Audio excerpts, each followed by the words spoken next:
ఎంతమంది చనిపోయింది తెలుసా? భారతదేశ స్వతంత్ర పోరాటంలో 3,50,000 మంది చనిపోవడం జరిగింది. వాళ్ళు బలిదానం చేయడం జరిగింది. దాంట్లో గాంధీ కుటుంబం కానీ, నెహ్రూ కుటుంబం కానీ ఒక్కరు కూడా లేరు. వాళ్ళ వంశానికి చెందిన వాళ్ళు ఎవ్వరు లేరు. వీళ్ళంతా ఎవరు తెలుసా? దేశం కోసం త్యాగం చేసే వాళ్ళు, దేశం కోసం పోరాడే వాళ్ళు. నా దేశం నాకు కావాలి, నా తల్లితో సమానం, నా దేశం అని పోరాడే వాళ్ళే ఈ త్యాగదారులు మొత్తము.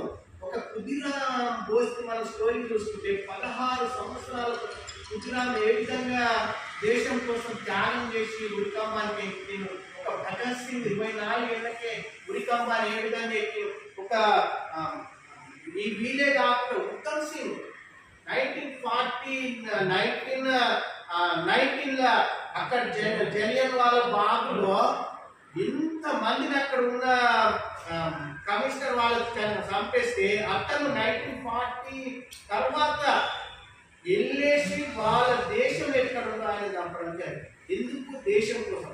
ఆయన తనని చంపితే అతను పట్టుకుంటాడు, జైలు చేస్తాడు, ఎప్పుడు షూట్ చేస్తాడు, అన్నీ తెలుసు. కానీ నా దేశంలో వీళ్ళు ప్రతీకారం తీర్చుకోవాలి, ఇంతమందిని బలిగొన్న వాడికి జనరల్ ఉండకూడదు అనేసి ఆయన పని చేయడం జరిగింది. ఈరోజు మోడీ గారు కూడా దేశం కోసం దేనికైనా త్యాగం చేయడానికి సిద్ధం అని చెప్పేసి వాళ్ళు చెప్తా ఉన్నారు. మనం ప్రతి ఒక్క దగ్గరికి వెళ్ళేటప్పుడు కూడా మన దేశం గురించి చెప్పాల్సిన అవసరం ఉంది. సుభాష్ చంద్రబోస్ ఎంత గొప్పవాడు. సుభాష్ చంద్రబోస్ గురించి హిట్లర్ స్టోరీ చదివారు. హిట్లర్ ఒక జర్మనీ అధ్యక్షుడై ఆయన చేస్తూ ఉంటే ఆయన అప్పుడు ఆ దేశ జనాభా కేవలం 7 లక్షల వరకే ఆ జనాభా. అక్కడ మన దేశం మనకు సుభాష్ చంద్రబోస్ ఫైట్ చేసినప్పుడు 30 లక్షల జనాభా. అప్పుడు హిట్లర్ ఒక ప్రెస్ మీట్ పెట్టి నాకంటే గొప్పవాడు సుభాష్ చంద్రబోస్ ఎందుకంటే అంతమందిని పాలిస్తుందని చెప్పాడు. ఇవన్నీ మనం చెప్పాల్సిన అవసరం ఉంది.